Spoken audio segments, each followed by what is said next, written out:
Good morning, good afternoon, good evening, and a very pleasant night to you, my pack, and welcome back once more to Vega Conflict, and it's time to get the big game back on the channel and whatnot. First off, we're going to dive right into the fittings, because they were asked about a few different times, and I very rarely have shown anything lately, so...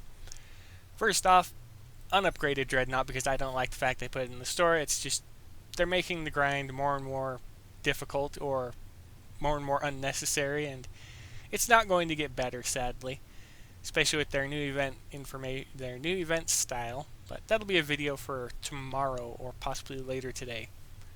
But for now, the Dreadnought and the Gryphons are going to be the focus of this one, and the Malignant Dreadnought I've just used level 4 shielding, level 4 armor, the defensive spawns, and the blood damage booster. It also reduces damage by 15% from blood damage as well now.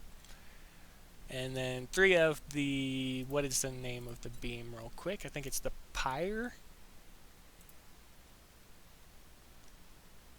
Yeah, the Pyre beams. I'm using 3 of the blood Pyre beams on it and its blood slots, and it's not half bad. Remember, you double that damage because it's a twin fire. Well, the double firing arc. And nothing important on the back. So fairly boring and straightforward fitting for it. It's mostly just to auto lower level targets for free points while I focus on flying the Gryphons. Now to the big ones of the focus, and these are the ones that I'm trying to mass produce before tier 15 begins. Because if I'm not mistaken, the Gryphon is our last ship for this tier, or are we getting one more? I can't recall, but similar fitting in regards to armor and shielding. Level 4 right off the bat. Blueprint weapons. This one hasn't gotten its 4th weapon like the other one has, but the other one's also getting specials now. And one thing I can say about the Devastation, if I'm not mistaken, the Devastation driver.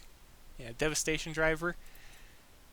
You want to boost the projectile speed as much as you possibly can, because you want it to be able to split and hit the targets as quickly as possible, or else you're only going to be hitting with a single sub-projectile. And to put it in perspective, it fires a single shot out. Actually, I could just show you real quick. Okay, but what it does is it fires out a single projectile, and said projectile splits about halfway through the firing arc after it's traveled about halfway of its distance, which is about 5,000 meters. It shatters into 3 that are in a forked pattern, as you'll see in just a second. Goes like that, breaks, and they have pierce and stuff. I say you want projectile speed in favor of being able to land as many hits as you can, especially when it breaks. You can keep your $100 deal, guys, because that's just way too expensive.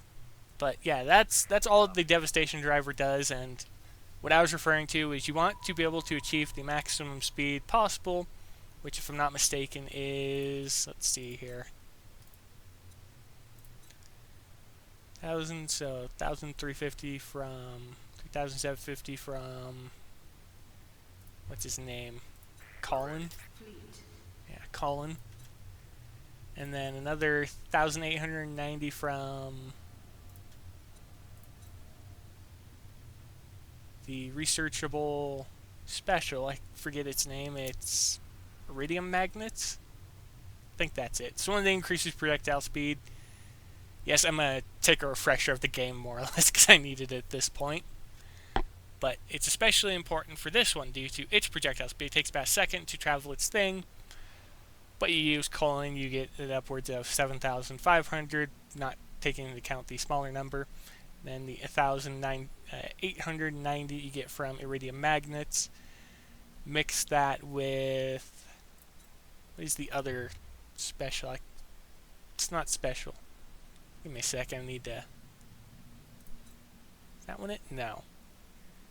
I don't think I have any, but there's another upgrade that you can use for them that actually increases projectile speed by another 50%, which I would recommend on the Mark 5 and later of them, specifically so that you can increase the amount of times you hit the targets with multiple of the sub-projectiles, because they hit like a freight train when they actually do land.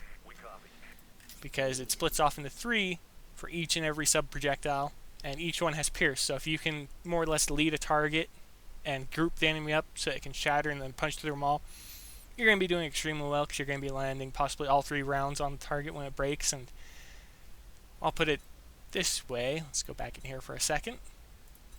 Level 2, which is the one that I'm using on all of the ships because I haven't refit them to level 3s yet, because I'll put them on the elites. That's its normal damage per second. That's how much the little projectile does before it breaks. That's not very good, especially when compared to the Malevolent Vulcan, which I'm a fan of, and I'll talk about the Nightmare later on. But it's the sub-projectiles that get out of hand. 60,000 damage per second for that quick little burst split between the three of them. Means 20,000 per shot.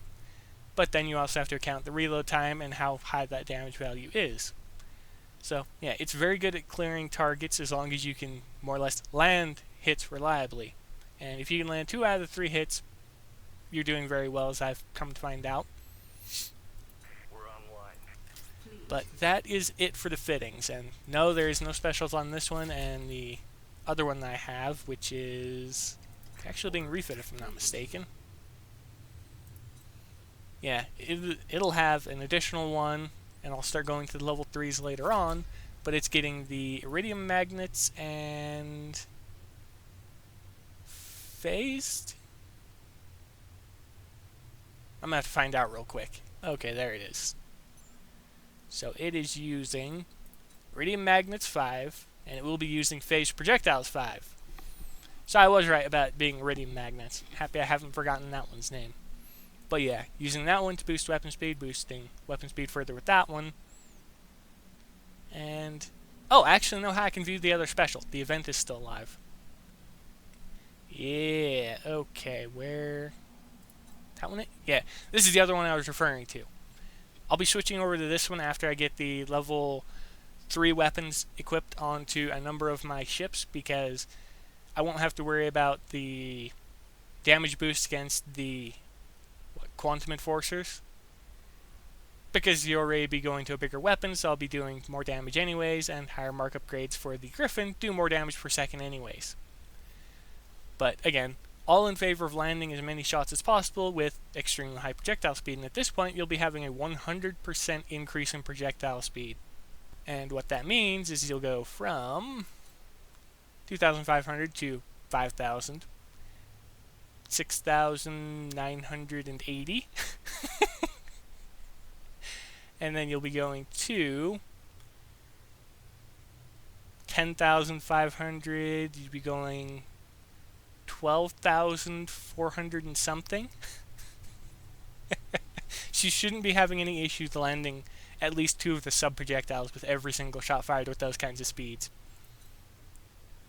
But yeah, that's it for now, everybody. I'm going to stop taking up your time, stop talking off your ears, because my nose is starting to clog up and having a hard time breathing already.